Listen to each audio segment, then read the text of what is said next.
July August গণহত্যার বিচারে কোনো গাফলতি হচ্ছে না বলে মন্তব্য করেছেন আইন উপদেষ্টা আসিফ নজরুল। তবে হাসান মাহমুদ, ওবায়দুল কাদেরের মতো নেতাদের গ্রেফতার করতে না পারা সরকারের ব্যর্থতা বলেও মনে করেন তিনি।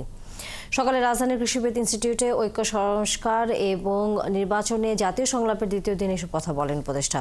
তিনি জানান, শূন্য থেকে ট্রাইব্যুনালের কাজ বিচার শুরু করতে হয়েছে, তারপরেও সব সমস্যা কাটিয়ে দ্রুত কাজ এগোচ্ছে। তারপরেও বিচার নিয়ে অনেকেই প্রশ্ন তুলবে বলেও মনে করেন তিনি। তবে যৌক্তিকতা বজায় রেখে এই গণহত্যার বিচার করাই এখন প্রধান দায়িত্ব বলে মন্তব্য করেন আইন উপদেষ্টা। এ সময় তিনি আওয়ামী লীগের অনেক নেতা কিভাবে পালিয়ে গেল এর উত্তরে স্বরাষ্ট্র মন্ত্রণালয়ের কাছে জানতে চান। মাননীয় আইন উপদেষ্টা এসেছেন, তিনি অবশ্যই লুকিয়ে আছে। খণ্ডন করে দেওয়ার জন্য চলবে, সেটা মোকাবেলার প্রস্তুতি আমাদের রাখতে হবে। এই ক্ষেত্রে দরিদ্র পীড়িত যে জায়গা আমাদের ধরেন যে কুড়িগ্রাম টিম করি দুর্যোগ সহায়তা মনিটরিং।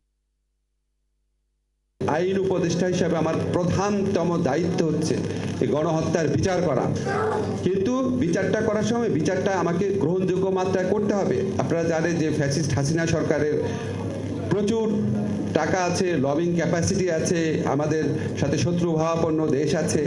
আমাদেরকে এমনভাবে বিচার করলে হবে না যে বিচার নিয়ে তীব্র প্রশ্ন উঠতে পারে। প্রশ্ন তারা তুলবেই। আমাদের জুলাই গণঅভ্যুত্থানে অন্তত 3টা বড় লক্ষ্য আছে। একটা হচ্ছে বিচার, একটা হচ্ছে সংস্কার, একটা হচ্ছে নির্বাচন। বিচারটা মূলত আমাদের মন্ত্রণালয়ের দায়িত্বে। এখানে কোনো রকম কোনো গাফলতি হচ্ছে না, হবে না। দর্শক, এই মুহূর্তে জাতীয় কৃষিবিদ ইনস্টিটিউটে জাতীয় সংলাপের সেখানে বক্তব্য রাখছেন আইন উপদেষ্টা আসিফ নজরুল। আমরা সরাসরি যুক্ত হচ্ছি সেখানে। কাজে আমরা পর্দার আড়ালে যে কাজগুলো করি সেগুলি একটু আপনাদের জানা প্রয়োজন। যেমন আপনারা দেখলেন শেখ হাসিনার বিরুদ্ধে একটা এক্সট্রাডিশন, তাকে প্রত্যর্পণের চিঠি, তাকে যেন প্রত্যর্পণ করা হোক। এই চিঠিটা দিয়েছে হচ্ছে পররাষ্ট্র মন্ত্রণালয়, কিন্তু চিঠিটা আমরা প্রিপেয়ার করে দিয়েছি, আইন মন্ত্রণালয় প্রিপেয়ার করে দিয়েছে।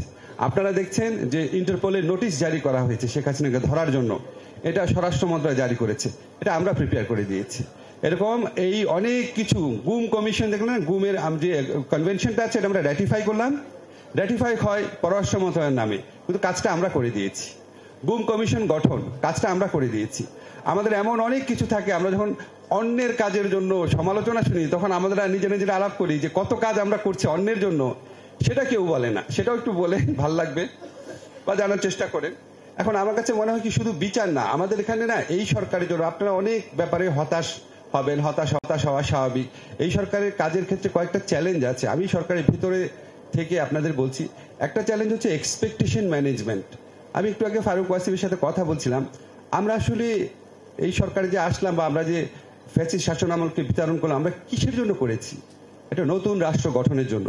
কিন্তু আমরা যত মানুষকে দেখি সব হচ্ছে দাবি দেওয়া ভিত্তিক, যে আমি পদোন্নতি বঞ্চিত হয়েছিলাম, আমার বেতন বঞ্চিত হয়েছিল, আমার খারাপ জায়গায় বদলি করেছে, আমাকে এটা দেয় নাই, আমার বেতন বাড়াইতে হবে, আমাকে রাজস্ব খাতে নিতে হবে।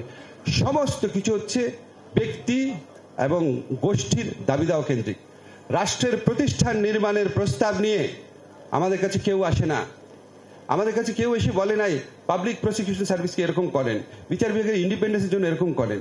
আমাদের কাছে তথ্য আপা থেকে শুরু করে সমস্ত আপা ভাইরা যারা আছেন সবাই হচ্ছে নিজেদের দাবি, ব্যক্তিগত দাবি। মন্ত্রণালয় 30% সময় অন্তত যায় ব্যক্তিগত ইয়ে নিয়ে। এই সেই সবিস্তারে বলা শুরু করেন আমি এই আমলে বঞ্চিত হয়েছি, এবং কত রকম যে বঞ্চিত। আমি যাকে সারা জীবন জানতাম আওয়ামী লীগের সুবিধাভোগী, সেও এসে কেঁদে দেয় আমিও বঞ্চিত। এখন আমি কাজ কি করব বলেন? আপনারা আসেন না, মন্ত্রণালয় যারা যায়, ওই যে ইয়ে তো গিয়েছে, দিদার তো গিয়েছে, আর আসাদা তাজুলের কথা বলেন, জিজ্ঞেস করেন না কি অবস্থা থাকে। আচ্ছা, একটা হচ্ছে এক্সপেকটেশন ম্যানেজমেন্ট, সেকেন্ড হচ্ছে আমাদের বোঝাপড়ার ম্যানেজমেন্ট। স্বপন ভাই একটু বলেছে বোঝাপড়ার ম্যানেজমেন্টটা একটু সংস্কার আগে না নির্বাচন আগে, এটা মনে হয় আমাদের কমে আসা উচিত। কিন্তু এই এক্সপেকটেশন, এই বোঝাপড়ার ম্যানেজমেন্টটা খুব বেশি প্রয়োজন।